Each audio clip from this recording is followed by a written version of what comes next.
प्यारे बच्चों, आ गई मैं एक और नई कहानी के साथ। चलते हैं कहानी की तरफ, देखते हैं आज मैं कौन सी कहानी आपके लिए लाई हूँ। लोमड़ी 2 दिन से भूखी थी। इसे कहीं भी खाने को कुछ ना मिला था। वो शहर के करीब आ गई। अचानक क्या देखती है, एक दरख्त पर एक कौवा बैठा हुआ था। इस कौवे के मुंह में एक रोटी थी।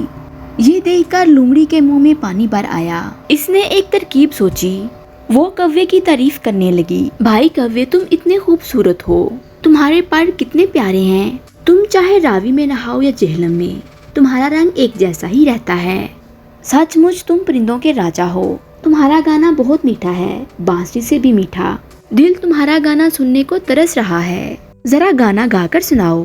कौवे ने अपनी तारीफ इतनी सुनी कि वो फूले नहीं समा रहा था। इसने गाना गाने के लिए जैसे ही चोंच खोली, चोंच खोलते ही रोटी नीचे गिर गई। लोमड़ी बड़े चाव से इसे खाने लगी। कौवा मुंह देखता रह गया।